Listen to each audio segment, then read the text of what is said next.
Chers frères et sœurs, bonjour à toutes et à tous. Bienvenue à vous tous ici qui êtes présents dans cette salle. Bienvenue aux internautes qui vont nous rejoindre sur notre chaîne Média Évangile, qu'ils soient en communion avec nous, qu'ils se sentent comme s'ils étaient parmi nous. Permettez-moi en ce début d'année de vous souhaiter moi aussi mes meilleurs vœux de bonne et heureuse année pour 2024 et des formations professionnelles de bonne santé aussi. Voilà. Et surtout, plein de bénédictions dans le Seigneur. Je voudrais commencer notre culte par les paroles de David. Je demande à l'Éternel une chose que je désire ardemment. Je voudrais habiter toute ma vie dans la maison de l'Éternel pour contempler la beauté de l'Éternel et pour admirer son temple. Il faut dire que nous avons aussi un beau temple, mais en attendant, je dirais plus simplement aussi comme David, je suis dans la joie quand on me dit « Allons dans la maison de l'Éternel ». Et je vous invite à vous mettre debout pour chanter notre premier chant avec joie et ferveur.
Je vous invite à baisser un peu les têtes pour la prière, une prière d'accueil pour notre culte de ce matin.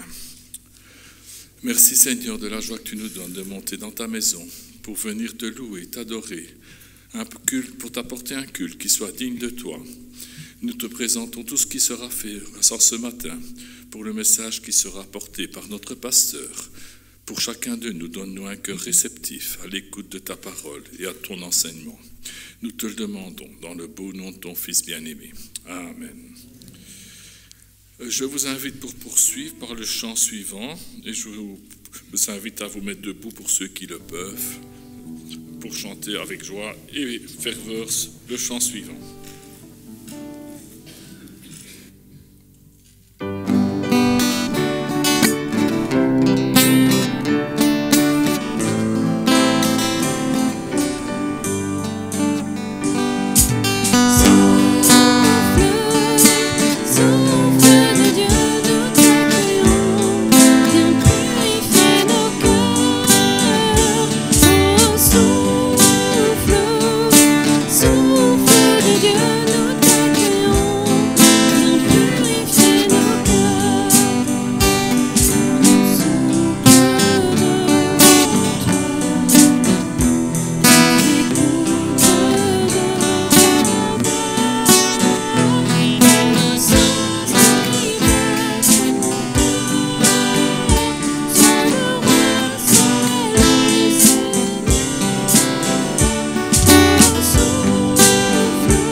Je tiens à remercier le groupe Louange qui nous accompagne. Merci pour Yann Sis qui prépare toujours les chants pour moi. Et ce sont toujours des beaux chants que j'aime bien, donc je tiens à les remercier. Et puis, puisqu'on est dans le chant, on va rester dans le rythme. Et je propose le chant suivant, « Béni soit ton nom ». Je vous invite à vous mettre debout pour le chant suivant.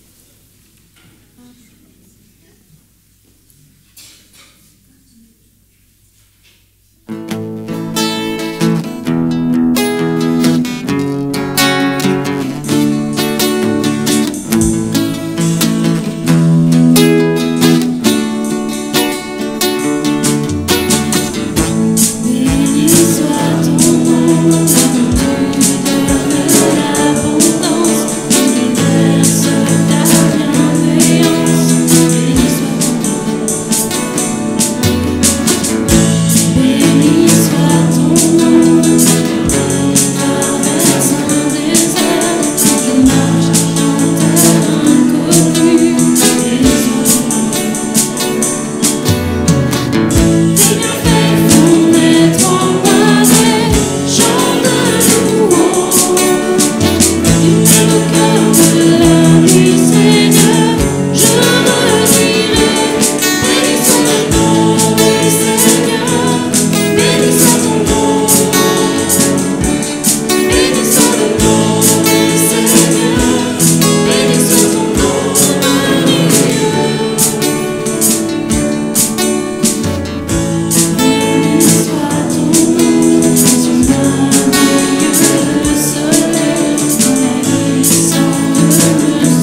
vous invite à ouvrir vos Bibles pour la lecture, pour la parole de Dieu.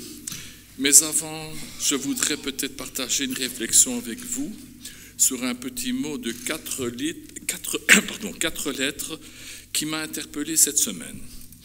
C'est un mot qu'on utilise énormément tous les jours et que nous ne nous en rendons même pas compte. Au niveau du dictionnaire, tantôt c'est une conjonction, tantôt c'est un nom masculin adverbe. De quoi s'agit-il?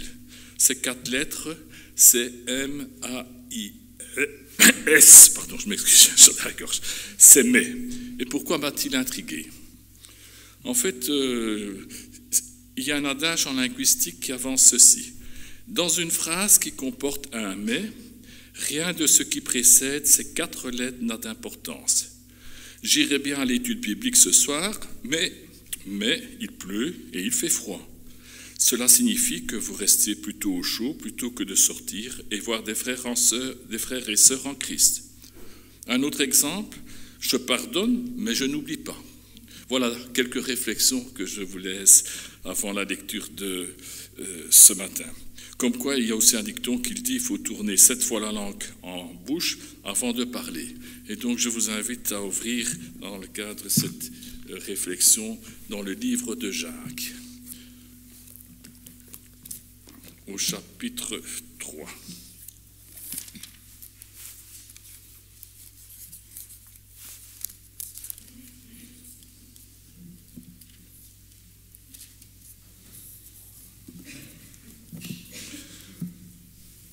Donc Jacques, chapitre 3, et nous lirons tout le chapitre. Ne soyez pas nombreux à vouloir être docteurs, mes frères, car vous savez que nous subirons un jugement plus sévère. Nous bronchons tous de plusieurs manières. Si quelqu'un ne bronche pas en parole, c'est un homme parfait, capable de tenir tout son corps en bride. Si nous mettons le mors dans la bouche des chevaux, pour qu'ils nous obéissent, nous dirigeons aussi leur corps tout entier. Voyez encore les navires, si grands qu'ils soient et poussés par des vents impétueux, ils sont dirigés par un très petit gouvernail au gré du pilote. De même, la langue est un petit membre, mais elle a de grandes prétentions. Voyez comme un petit feu peut embraser une grande forêt. Or, la langue aussi est un feu. Elle est le monde de l'injustice. La langue a sa place parmi nos membres. Elle souille tout le corps et embrasse tout le cours de l'existence, embrasée qu'elle est par la géhenne. Toutes les espèces de bêtes sauvages, d'oiseaux, de reptiles, d'animaux marins sont domptées et ont été domptées par l'espèce humaine. Mais la langue, aucun homme ne peut la dompter. C'est un mal qu'on ne peut maîtriser. Elle est pleine d'un venin mortel. Par elle, nous bénissons le Seigneur notre Père, et par elle, nous maudissons les hommes faits à l'image de Dieu. De la même bouche sortent la bénédiction et la malédiction. Il ne faut pas, mes frères, qu'il en soit ainsi. La source fait-elle jaillir par la même orifice l'eau douce et l'eau amère? Un figuier, mes frères, peut-il produire des olives ou une vigne des figues? Une source salée ne peut pas non plus donner de l'eau douce. Lequel d'entre vous est sage et intelligent? Qu'il montre par sa bonne conduite ses œuvres empreintes de douceur et de sagesse. Mais si vous avez dans votre cœur une jalousie amère et de la rivalité, ne vous glorifiez pas et ne mentez pas contre la vérité. Cette sagesse n'est pas celle qui vient d'en haut, mais elle est terrestre, charnelle, démoniaque. Car là où il y a de la jalousie et rivalité, il y a du désordre et toute espèce de pratique mauvaise. La sagesse d'en haut est d'abord pure, ensuite pacifique, modérée, conciliante, pleine de miséricorde et de bons fruits, sans partialité, sans hypocrisie. Le fruit de la justice est semé dans la paix par les artisans de paix. Amen. Je vous invite à courber la tête pour la prière. Merci Seigneur que tu nous permets de monter dans ta maison pour te louer, t'adorer, pour te remercier de toutes les grâces que tu nous donnes jour après jour avec abondance. Merci pour tout ce que tu fais pour pour le pardon que tu nous as permis d'avoir par la mort de ton Fils, mort sur la croix. Nous voulons penser en ce jour à tous nos frères et sœurs absents, que tu connais la cause, par la maladie, le grand âge ou autre cause. Nous les remettons, qu'ils soient en communion aussi avec nous. Nous pensons à tous nos frères qui n'ont pas la liberté de se réunir, qui sont dans la souffrance, dans les geôles, dans les prisons. Nous pensons que tu peux les garder avec eux. Nous pensons aussi à tous nos frères et sœurs réunis aujourd'hui sur la terre, partout où la parole est annoncée, que ton Saint-Esprit soit avec chacun de nous. Et nous voulons te remettre aujourd'hui notre pasteur qui annoncera le message. Donne-nous un cœur réceptif à ta parole, à l'écoute de ton enseignement que tu veux nous apporter. Nous te remettons tout ce qui sera fait pour ta gloire aujourd'hui, dans le bon nom de ton Fils bien-aimé. Amen. Avant de poursuivre, nous pouvons encore chanter un chant suivant, à l'agneau de Dieu.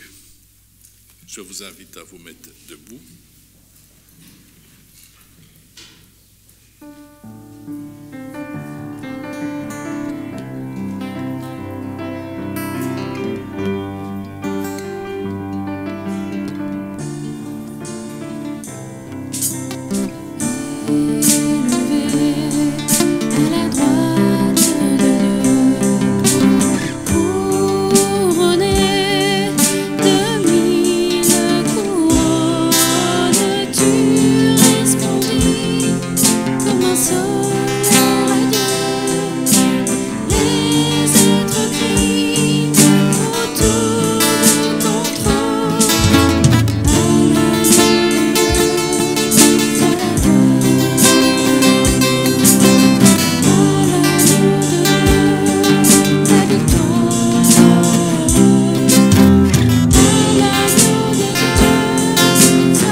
Je vais passer la parole à notre pasteur Yves qui apportera le message ce dimanche matin.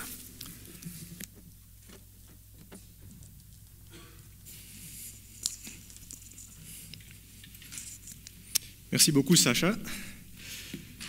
Chers frères et sœurs, bonjour. Nous sommes privilégiés ce matin. Nous avons encore le privilège à la fois de nous rassembler, mais de nous mettre à l'écoute du Seigneur, parce que notre Dieu parle, il veut nous conduire, il veut nous réjouir et veut se glorifier dans notre vie. Alors le titre du message ce matin est « Mariage, adultère et divorce ». Oula, là le pasteur il prend des risques. Alors ce matin, nous allons revenir dans le Sermon sur la montagne, une série qu'on a commencée l'année dernière, au mois de septembre, et nous allons poursuivre là où nous nous étions arrêtés, c'est-à-dire en Matthieu chapitre 5, à partir du verset 27. Le dernier enseignement que nous avions vu dans le Sermon sur la montagne, c'était sur la question de la colère. Quand Jésus nous dit le simple fait de nous mettre en colère contre un frère, contre une sœur, de l'insulter, d'avoir de mauvaises pensées, bien, Jésus dit c'est comme si vous étiez coupable de meurtre. On voit que la barre est très haute avec Jésus-Christ. Et là, il va aborder un sujet qui est très sensible, la question de l'adultère et du divorce. Alors, puisque ça fait un bout de temps que nous ne sommes plus replongés dans le Sermon sur la montagne, nous avons eu plusieurs prédicateurs invités, il y a eu Noël, il y a eu Nouvel An, il y a eu l'Épiphanie, je vais faire un très court rappel de ce qu'on a déjà vu, pas dans les détails, mais pour rappeler l'importance du Sermon sur la montagne pour nous les chrétiens. Lors de tous les discours de Jésus-Christ, je rappelle que le Sermon sur la montagne est certainement le plus connu. Même des personnes qui ne s'identifient pas comme chrétiennes en connaissent parfois quelques brides. Quand Jésus dit si quelqu'un te frappe sur une joue, tu lui tends l'autre joue. Ça, c'est connu dans la culture. Ceux d'entre nous qui ont déjà fait l'école du dimanche, par exemple, vous connaissez sans doute l'histoire du fou sur le sable qui a bâti sa maison. Il y a même une petite chanson là-dessus. Et puis, nous avons certainement déjà tous entendu parler des béatitudes. C'est l'ouverture de ce discours, de cette prédication, quand Jésus dit « heureux ». Heureux les pauvres, heureux ceux qui pleurent, heureux ceux qui ont faim et soif de justice, heureux ceux qui sont doux, heureux ceux qui œuvrent à la paix. Des paroles dans lesquelles nous puisons encore aujourd'hui du réconfort pour nous-mêmes. Quand on lit le Sermon sur la montagne, 3 chapitres, Matthieu 5, 6 et 7, nous trouvons une description de la vie chrétienne, de ce à quoi elle devrait ressembler dans nos relations de tous les jours. Et c'est ça toute la beauté du Sermon sur la montagne, elle nous donne une direction très concrète sur la manière dont je peux traiter Dieu dans différents domaines de ma vie et dans la manière aussi dont je peux traiter les autres.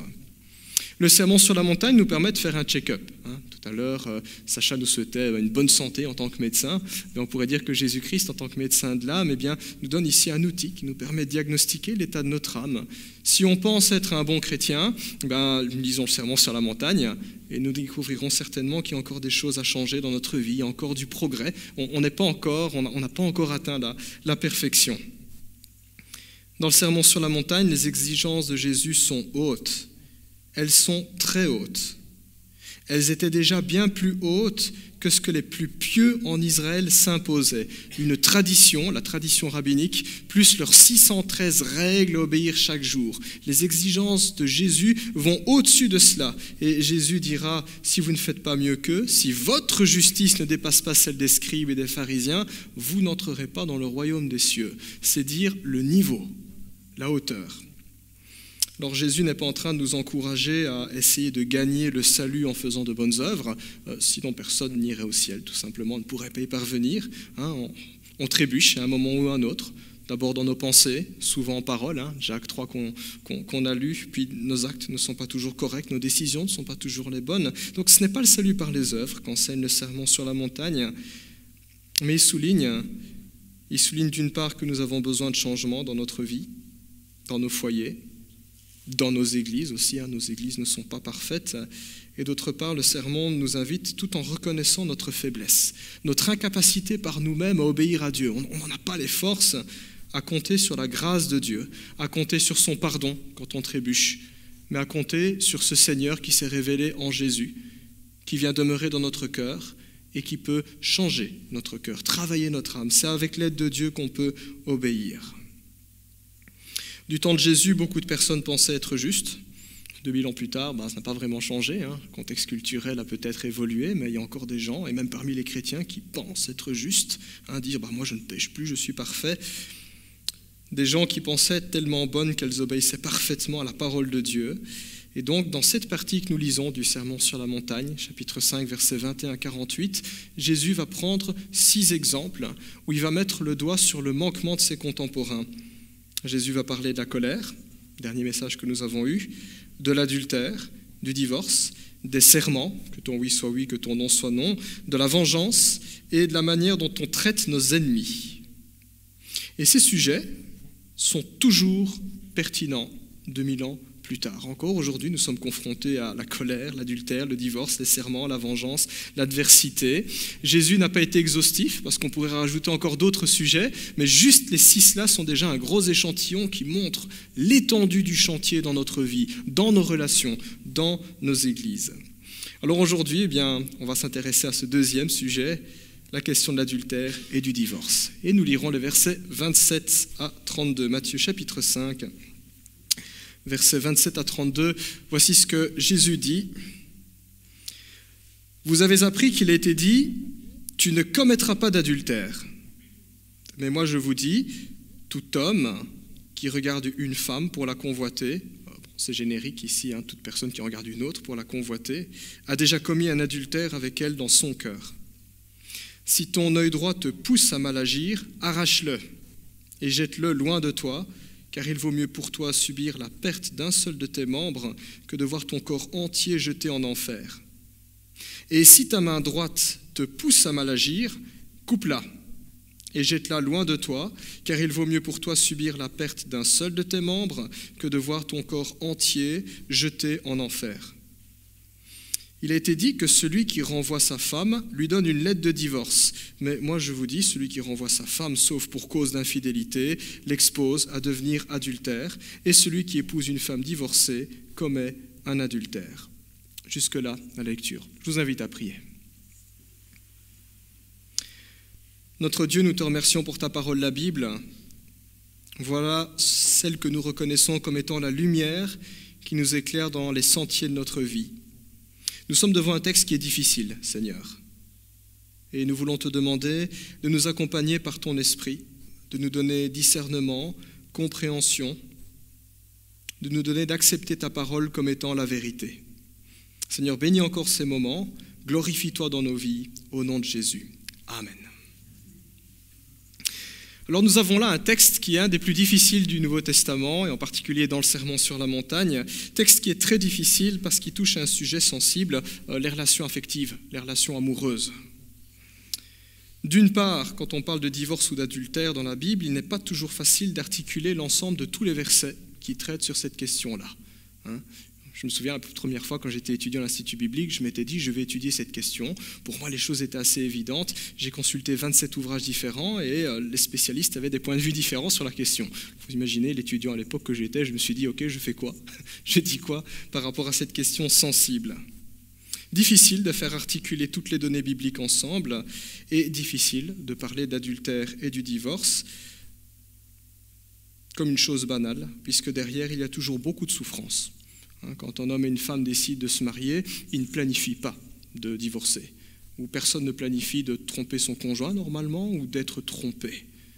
Parler adultère, parler divorce, c'est parler de la souffrance, une souffrance qui est réelle. On parle d'une rupture entre un homme et une femme qui se sont un jour aimés. Il y a de la souffrance, on ne peut pas aborder ce sujet à la légère comme si ça allait de soi, c'est un article de loi et point barre, on fait comme ça. Il faut le faire avec sensibilité et comprendre aussi la complexité des relations humaines.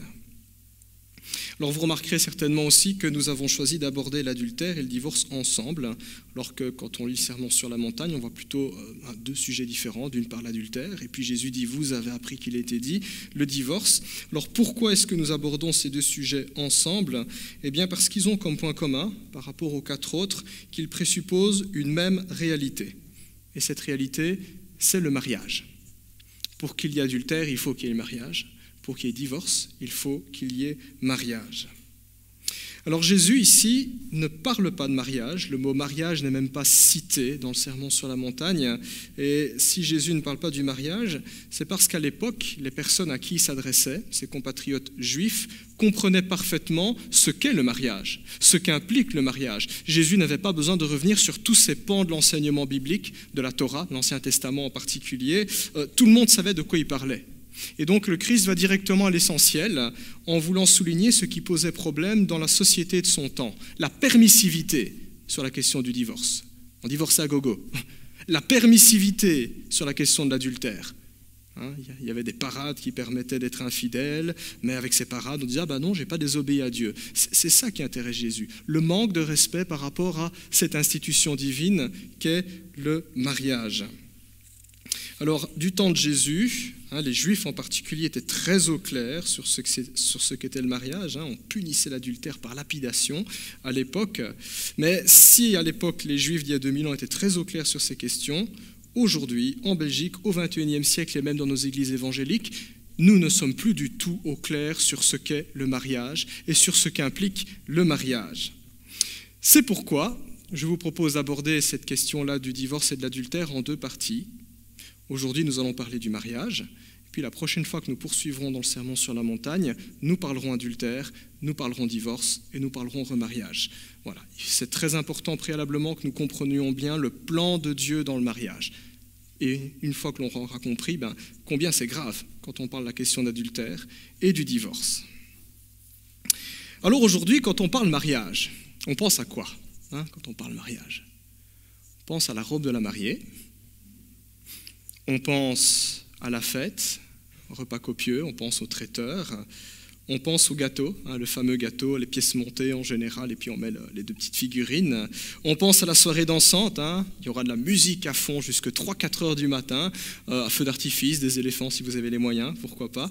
Ça, c'est l'idée culturelle, l'idée sociale que nous avons ici en Occident du mariage. Pour nous, mariage égale fête, une fête mémorable, une fête très coûteuse, mais une fête quand même, une fête que beaucoup considèrent comme étant accessoire. C'est de la tradition. C'est de la tradition. Et même chez nous les chrétiens, parfois on pense comme ça en disant au fond, le mariage c'est juste la tradition. C'est un phénomène culturel et on peut mettre ça à la poubelle. Ce n'est pas nécessaire.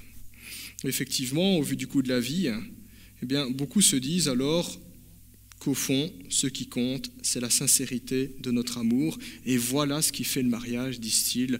On s'aime, on se met ensemble, et puis voilà, on est mariés, tout va bien, on n'est pas forcément obligé de faire tout ça.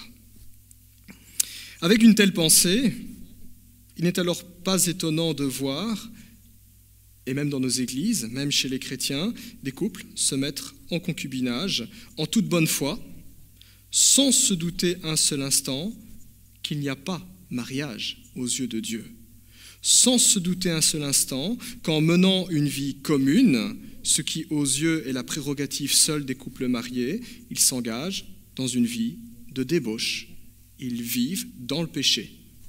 Situation que Dieu ne peut pas bénir, situation même que Dieu condamne. Le mariage, quand on sonde les Écritures, et nous le verrons dans quelques instants, ce n'est pas une tradition que les hommes ont inventée à un moment donné pour faire joli et pour célébrer l'amour, comme la Saint-Valentin par exemple.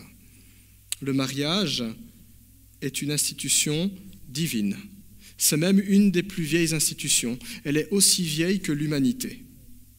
La première mention d'un mariage dans la Bible, et c'est aussi la première mention d'un mariage dans l'histoire des hommes, depuis que l'être humain existe sur la terre, cette première mention se trouve en Genèse 2, 24.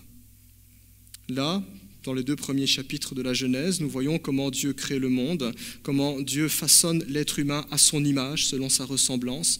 La Bible nous dit qu'il tira l'homme de la poussière et qu'il tira la femme de l'homme. Puis il conduisit l'homme et la femme l'un devant l'autre, il les rassembla et Dieu dit ceci.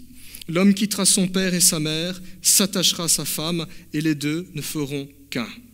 Première institution sociale que Dieu crée pour le genre humain, c'est le mariage. Ce n'est pas le gouvernement, ce n'est pas un parti politique, c'est le mariage. Première chose que Dieu établit.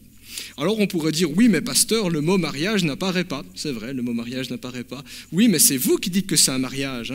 Rien n'est supposé que ça ressemble à un mariage.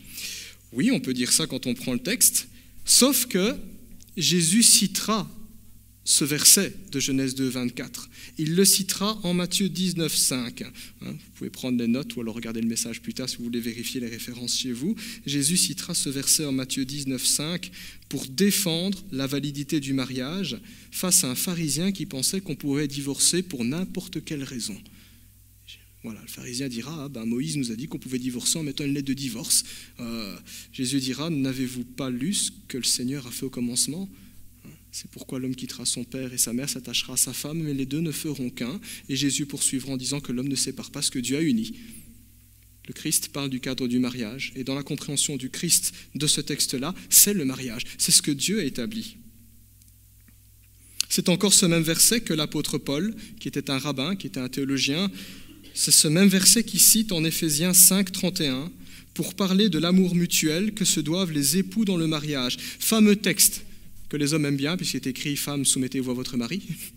Mais dans ce même passage, il est écrit « Marie, aimez vos femmes comme Christ a aimé l'Église. Il s'est sacrifié pour elle.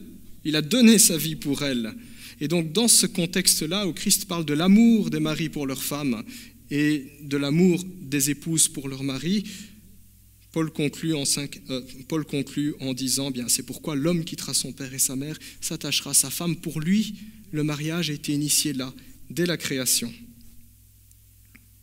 Mariage, toute première institution que Dieu établit pour la société humaine. C'est un des premiers facteurs qui structurent la société. On en trouve 3 dans la Bible. Le premier, c'est le mariage qui donne lieu à la famille.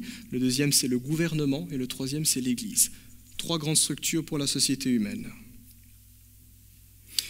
Parler mariage, c'est parler de notre humanité. C'est parler de notre position dans la création.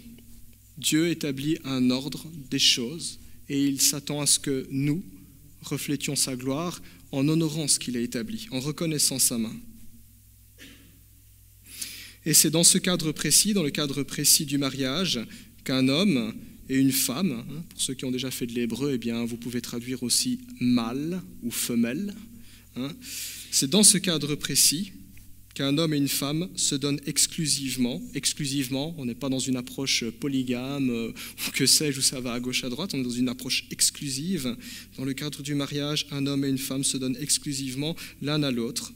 Ainsi, l'altérité homme-femme est scellée par le lien sacré du mariage et est couronnée par Dieu du don de la sexualité.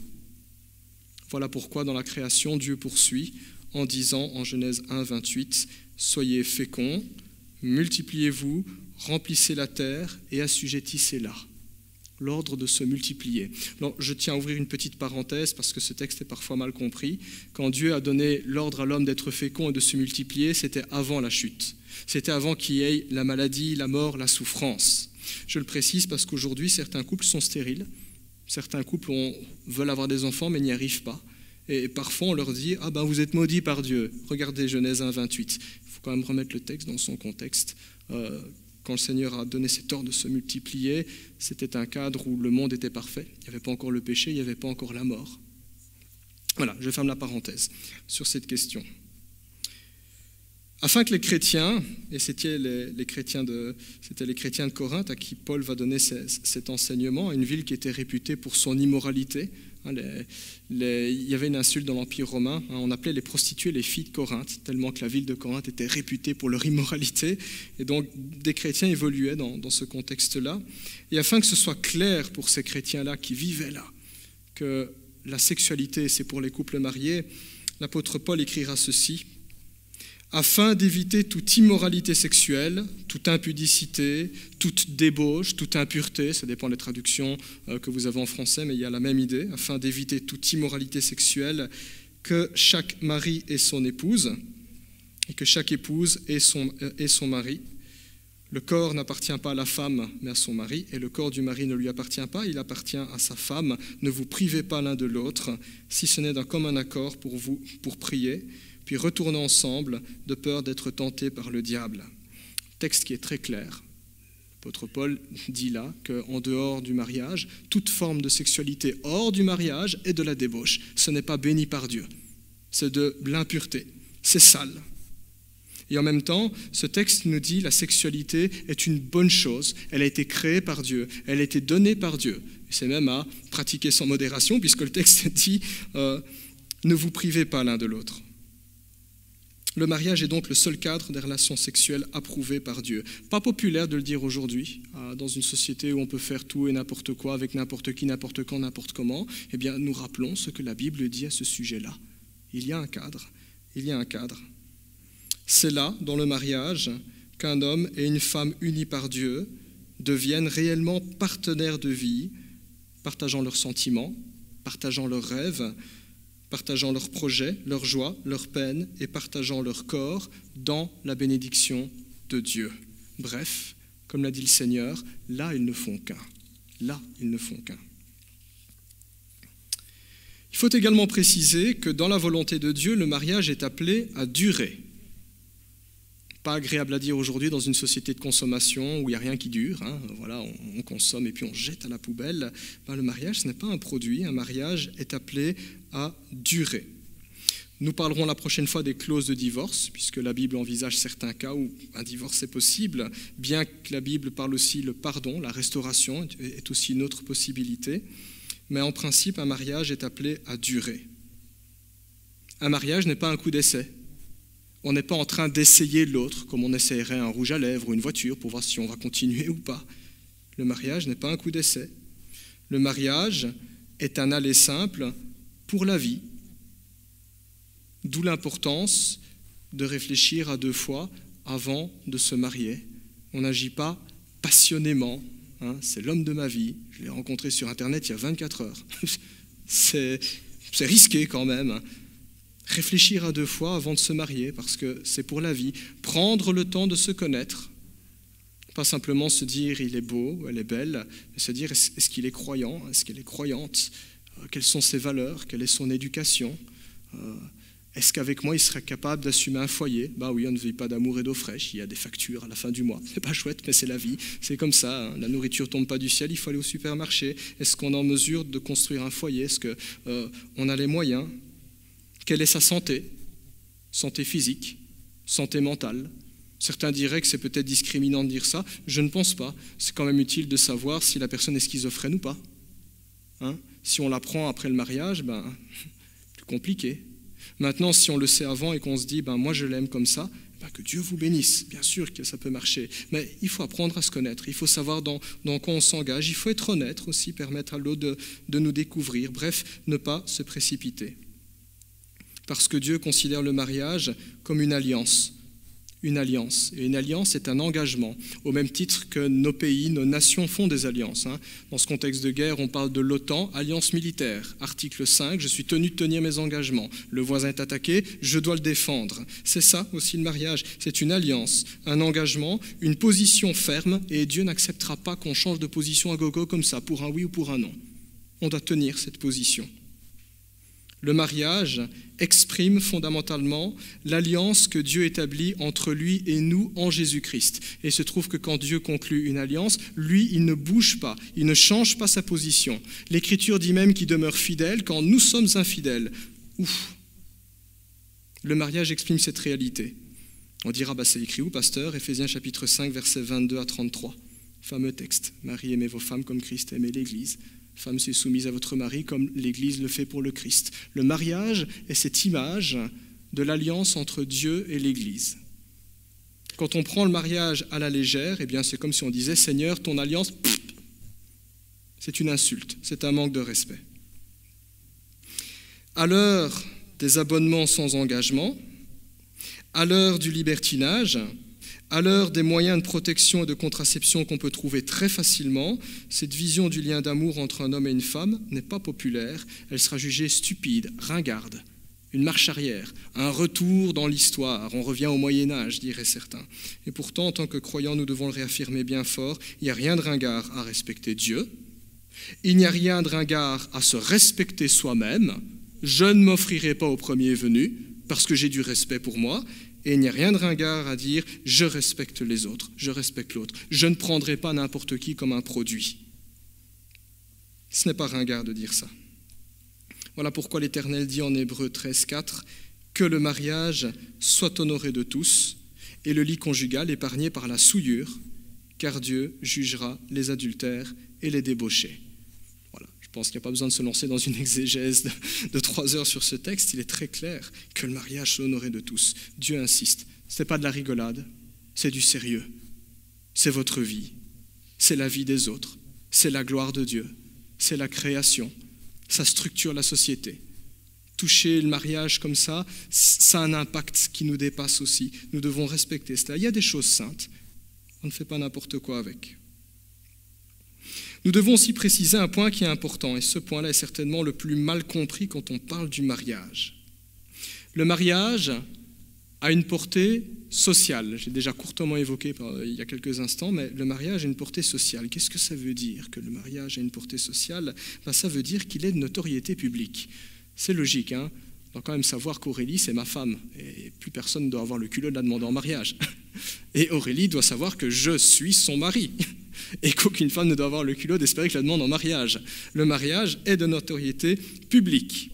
Ça signifie donc qu'il appartient à la société, et quand je dis la société, ce n'est pas simplement l'Église, mais le genre humain, nos nations, nos gouvernements, la manière dont nous vivons en collectivité en tant qu'êtres humains.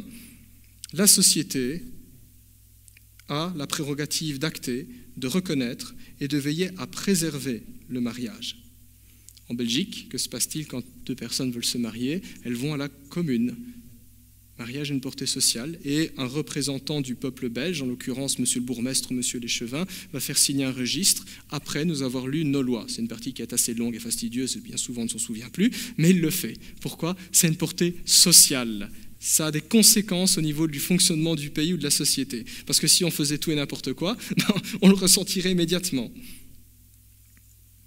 Ce principe-là, nous le voyons dans les Écritures. On va dire, mais monsieur le pasteur, c'est où qu'il est écrit que je dois aller à la commune et au bourgmestre? C'est écrit nulle part. Parce que bourgmestre, ça n'existait pas. La Belgique n'existait pas. Il n'y avait pas d'échevin, il n'y avait pas notre code civil.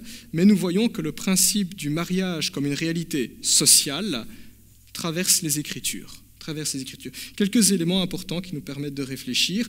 Tout d'abord, le fondement même du mariage, le texte fondateur, Genèse 2, 24, l'homme quittera son père et sa mère. Il se passe quelque chose qui a une portée sociale. Je quitte la cellule familiale dans laquelle j'ai grandi pour fonder une nouvelle cellule qui est appelée à former une famille. Je me marie et il se passe quelque chose par rapport à mon père et à ma mère. Concrètement, ça se traduit comment? Je vais louer un appartement, je vais acheter une maison, je vais faire un ménage, je me mets en ménage avec quelqu'un. C'est ça le mariage. Ça ne veut quitter père et mère, ça ne veut pas dire je coupe les ponts avec mes parents, mais ça veut dire qu'il y a une distance qui va s'installer, une distance géographique souvent, pour que mon conjoint, mon époux, ma femme, devienne mon plus proche prochain. C'est plus papa et maman, c'est plus dans l'intimité de ce foyer que je vis, c'est dans l'intimité de mon mariage, de mon conjoint. La réalité sociale du mariage se voit aussi dans le récit des patriarches, quand vous lisez le livre de la Genèse. Abraham, Isaac, Jacob et tous les autres par la suite. Quand ils se mariaient, que faisaient-ils? Eh bien, on se déplaçait avec une grosse caravane et tout plein de cadeaux. On allait vers la future famille, la future belle famille. On demandait la main de X ou de Y et on versait une dot. Et donc dans le Proche-Orient ancien, c'est un facteur culturel où la dot est en quelque sorte le moment où il y a mariage. C'est la preuve matérielle qu'une alliance est conclue entre deux familles par l'union d'un de leurs enfants et avec un autre enfant. Aujourd'hui encore, certaines sociétés respectent la dot. Nos frères et sœurs d'Afrique, par exemple, dans certaines régions d'Asie, il y a ce qu'on appelle le mariage coutumier. Et c'est à ce moment-là où on considère dans ces pays que l'alliance est conclue. La preuve a été faite. Je discutais une fois avec un frère africain. Je lui avais demandé, explique-moi un petit peu pourquoi tu fais ça. Mais il me disait en même temps, c'est la preuve qu'il y a une alliance. Et il me disait, au pays, tout le monde ne sait pas forcément venir, alors on leur envoie une partie des cadeaux. Et le cadeau, à leurs yeux, cette preuve matérielle, ça signifie qu'il y a eu un mariage, il y a eu un heureux événement, et on reconnaît que maintenant notre famille est liée à l'autre par l'union de X et de Y. Par exemple, voilà la dot, dimension sociale. On la voit dans la Bible. Dimension sociale se voit aussi dans la loi de Moïse. Dans la loi de Moïse, vous avez toute une partie qu'on appelle le code civil dans la loi de Moïse. Et dans ce code civil, Dieu prévoit que les litiges conjugaux doivent être réglés à l'entrée de la ville sous la délibération des anciens et avec des témoins. Voilà, la société a un rôle. Analyser. Il y a deux conjoints qui ne s'entendent pas et à un moment donné, ils peuvent saisir la justice. Et dans la loi de Moïse, Dieu dit, voilà, ce sera la société de le faire. Les représentants du peuple, les anciens vont se pencher sur l'affaire. Ils vont mener enquête et ils prononceront un jugement. Dimension sociale. Alors on pourrait dire, oui, mais ça c'est l'Ancien Testament, nous sommes dans le Nouveau Testament aujourd'hui. Ça c'est la culture du Proche-Orient ancien, ici on est en Occident, et pas en Occident ancien, on est dans l'Occident du XXIe siècle. Eh bien il y a encore des textes qui nous parlent, Romains 13 en particulier, qui rappellent aux chrétiens qu'en tant que citoyens ici-bas, nous sommes citoyens des cieux bien sûr, mais nous sommes aussi citoyens belges, nous avons une carte d'identité, ou d'un autre pays. La Bible rappelle aux chrétiens qu'en tant que citoyens ici-bas, ils sont appelés à respecter les lois de leur pays. les lois de leur pays. Romains chapitre 13, versets 1 à 7. On discutera lors de la fête nationale, le 21 juillet. Or, il se trouve qu'en Belgique, nos lois, le Code civil, précisent qu'il y a mariage aux yeux du peuple belge lorsque l'union d'un couple est actée par le représentant de l'État à l'administration communale. Ça, c'est nos us et ça, c'est nos coutumes. Que ce soit donc une réunion familiale, que ce soit un échange de dot, ou que ce soit le respect des lois nationales, il y a bel et bien une dimension sociale du mariage qui est enseignée et qui est montrée dans la Bible. Ce principe est là, il est universel depuis la création du monde, depuis la création de l'humanité et jusqu'à aujourd'hui. J'ouvre ici une petite parenthèse, je n'avais pas prévu d'en parler, mais je pense que c'est nécessaire aussi. Il arrive parfois dans nos églises, et de plus en plus aujourd'hui, puisqu'aujourd'hui la Belgique est un pays multiculturel, il y a des ressortissants de plusieurs pays. Moi-même je suis métisse, ma maman vient des Philippines par exemple, et mon papa il est belge. Voilà, il y a un brassage culturel qui est là, et parfois on a du mal à s'y retrouver en tant que mariage, puisque d'une culture à l'autre, on vit la réalité du mariage différemment au niveau social. Je sais que parfois des frères et des sœurs pratiquent le mariage coutumier, et je crois que c'est une bonne chose d'honorer ses us, ses coutumes, l'héritage familial qui est là. Mais je rappelle que les choses doivent être faites dans l'ordre. La Bible dit que nous devons respecter les lois de notre pays. Donc en Belgique, faire les choses dans l'ordre, si on veut se marier et qu'on veut faire un mariage coutumier, c'est d'abord à la commune, puis quand on est passé à la commune, mariage coutumier. Dans ce cadre-là, l'Église sera très heureuse de pouvoir accompagner, prier, intercéder, demander la bénédiction du Seigneur. Voilà, je ferme la parenthèse. Maintenant, si c'est nous les Belges qui allons en Asie ou en Afrique, nous devons respecter les us et les coutumes de ces pays-là. Il ne s'agit pas d'arriver pour imposer notre modèle. C'est le principe de se faire tout à tout, de respecter aussi le pays dans lequel on est accueilli. Voilà, je ferme la parenthèse parce que je sais que parfois il y a des questions qui sont posées par rapport à ça, des choses que nous les Belges nous connaissons moins, mais c'est une réalité qui est là et il y a de la place pour exprimer cette richesse culturelle. Il y a de la place, tant d'un point de vue légal que d'un point de vue scripturaire pour honorer le Seigneur.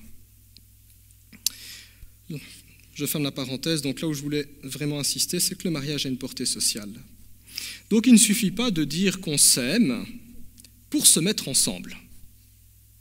Et c'est ce que certains chrétiens font. Ils se disent, de toute façon, on s'aime, donc on peut vivre ensemble, on peut coucher ensemble. Aux yeux de Dieu, on est mariés, on l'a fait dans le secret de nos cœurs et on a même prié pour ça. Ça ne marche pas. Ça, ce n'est pas un mariage. Ça ne marche pas. Il ne suffit pas non plus qu'il y ait relation sexuelle pour qu'il y ait mariage. Je discutais une fois avec un jeune qui disait, oui, c'est à partir du moment où on couche ensemble qu'il y a mariage. Non, le mariage a lieu avant.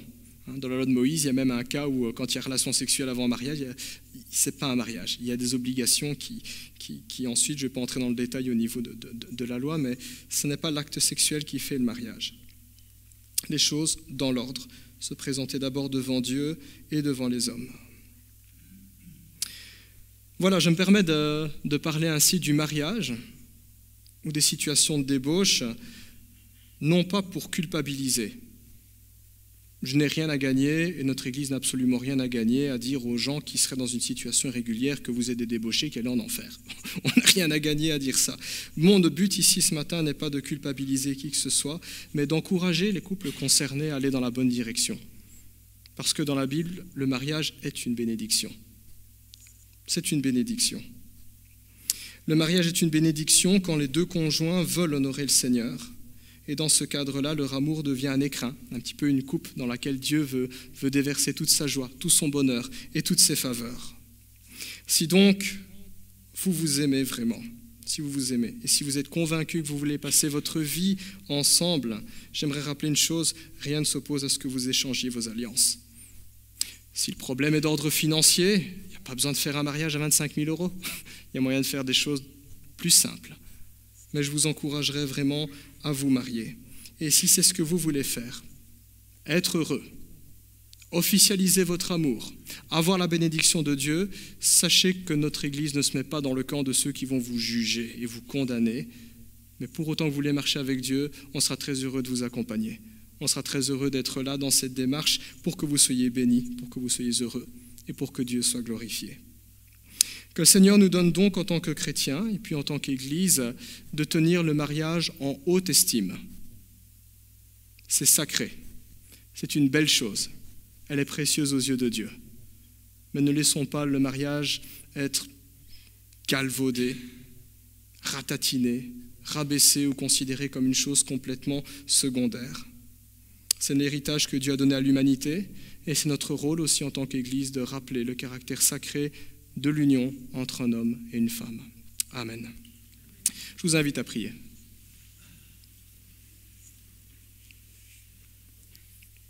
Nous voulons te remercier, Seigneur, pour ces moments où tu nous as donné de nous mettre à l'écoute de ta parole.